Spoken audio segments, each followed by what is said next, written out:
예, 안녕하십니까. 네.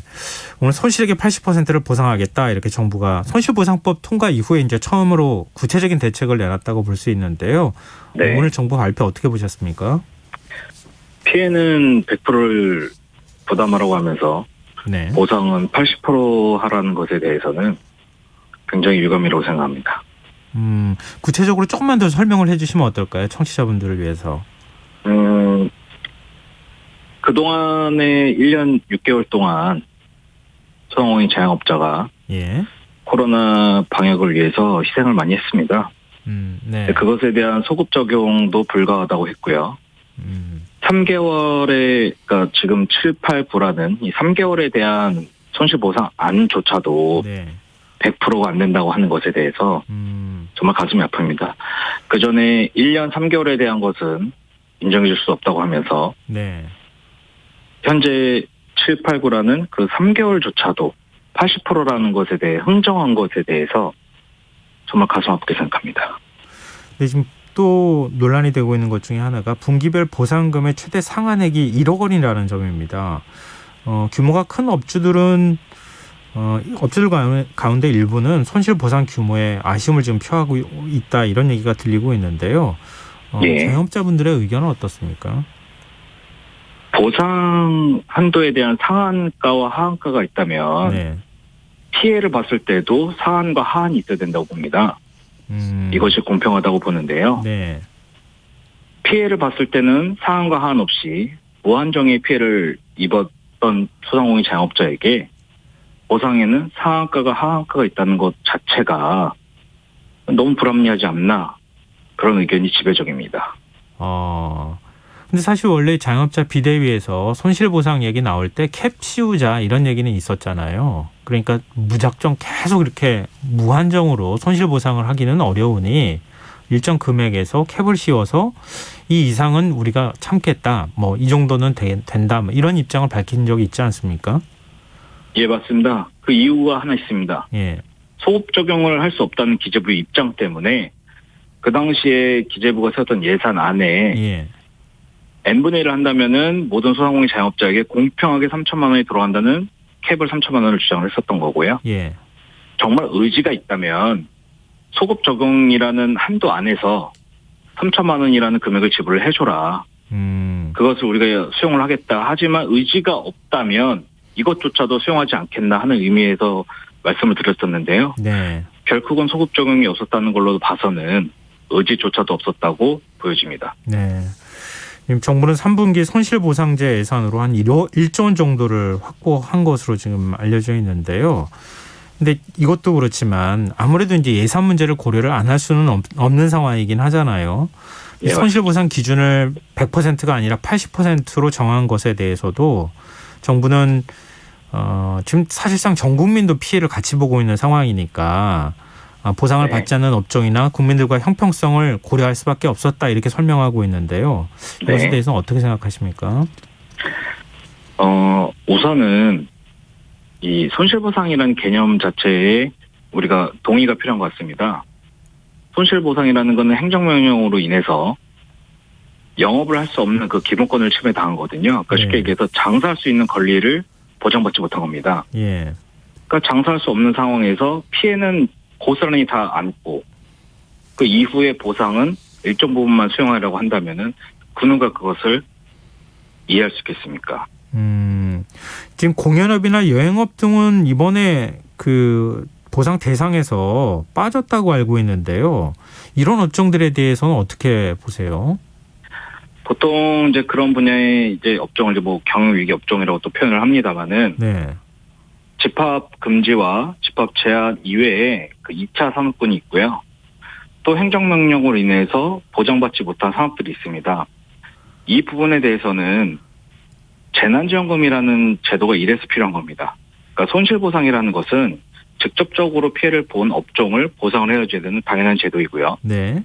그 이외에 또 피해를 본 업종 같은 경우는 재난지원금이라는 여러 가지 형태를 통해서 이 부분도 온전히 다 보상이 돼야 되는 겁니다. 지금 저희 업종 집합금지 제한 업종이 80%밖에 보상을 받지 못했지만 네. 또 피해본 업종에 대해서도 100% 보상을 해야 된다는 게 저희 주장입니다. 참 이게 어려운 문제긴 한데요. 그러니까 방금 전에 집합금지 업종에만 80%, 영업시간 제한 업종엔 원래 이제 기재부가 요구할 때는 60% 적용을 주장했다고 하더라고요. 근데 그걸 일괄적으로 80% 보상안으로 최종 결정한 거 아닙니까? 나름 정부 입장에서 노력했다 이런 얘기가 있는데 그 부분에 대해서는 어떻게 보세요? 정부도 뭐 노력을 전혀 안 한 건 아니라고도 볼 수 있지 않을까요? 그 논점 자체가 좀 잘못된 것 같은데요. 네. 100% 피해를 봤는데 80%를 보상을 해준다. 근데 60%를 보상을 해주려고 했는데 80%를 보상해줬다. 이게 과연 맞는지 궁금합니다. 그러니까 100% 피해를 봤으면 100% 보상해주는 게 맞는 거고요. 예.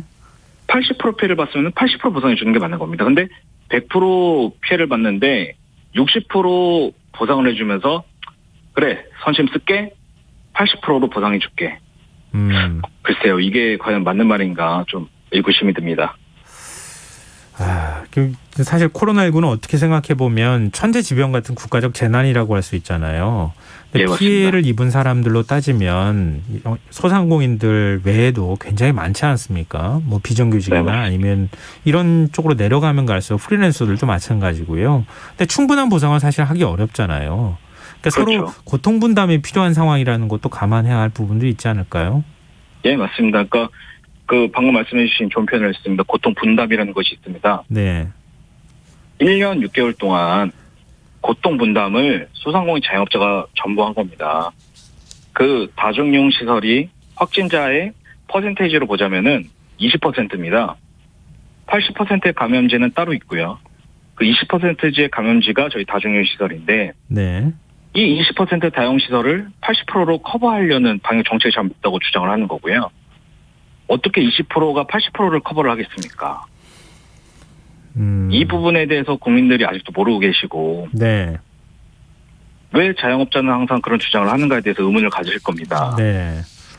10명 중에 8명, 2명 이런 숫자 차이에 의한 고정관념 자체가 잘못됐다고 보여지고요. 네네. 20%가 결코 80%를 채울 수는 없습니다. 특히 그것이 감염병이라는 지금 특별법에 의한 것인데요.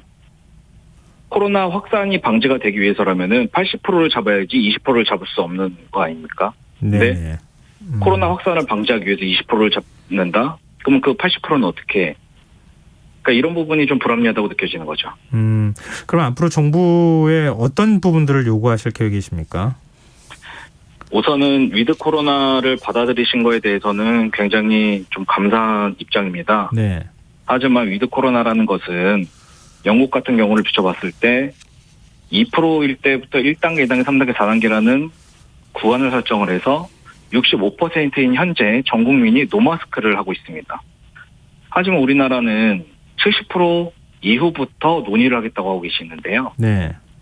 현재의 자영업자들이 살 수 있는 소상공인들이 숨 쉴 수 있는 어느 정도는 풀어놓고 경제적인 상황까지 고려한 밸런스를 맞추고 나서 그리고 위드 코로나가 전환돼야 된다고 생각을 하는 겁니다. 70%가 되지 않는 영국도 자유 경제에 의해서 시행을 하는 것이 위드 코로나인데 예.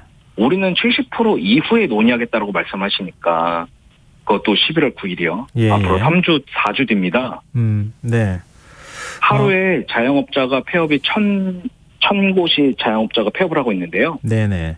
한 달 뒤라고 하면은 벌써 3만 곳이 폐업을 했다는 얘기거든요. 네. 알겠습니다. 이런 부분에 대한 밸런스를 고려해달라는 얘기입니다. 마지막으로 이거 하나 좀 여쭤보겠습니다. 거리두기 완화 조치를 취하지 않는다면 총궐기에 나서겠다.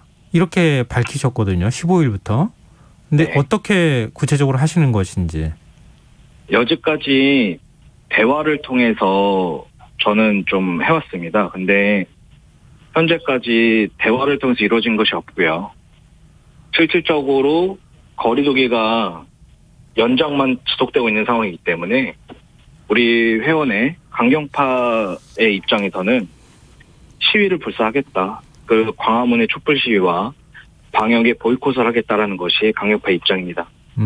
완전히 풀어야 된다 이렇게 보시는 거죠? 예, 맞습니다. 네, 알겠습니다. 오늘 입장 여기까지 듣는 걸로 하겠습니다. 네, 지금까지 전국 자영업자 비상대책위원회 김기홍 공동대표였습니다. 오늘 말씀 고맙습니다. 감사합니다. 네.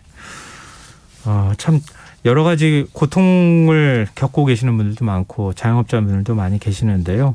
또 손실 보상 문제를 두고도 당분간은 좀 논란이 계속될 것 같습니다. 또 좀 현명한 해법이 좀 나와줬으면 좋겠습니다. 그리고 김성환의 시사 지금 청취율 조사 기간을 맞아서 청취자 여러분 의견 기다리고 있습니다. 글 말머리에 김성환의 시사회를 같이 넣어주시면 됩니다.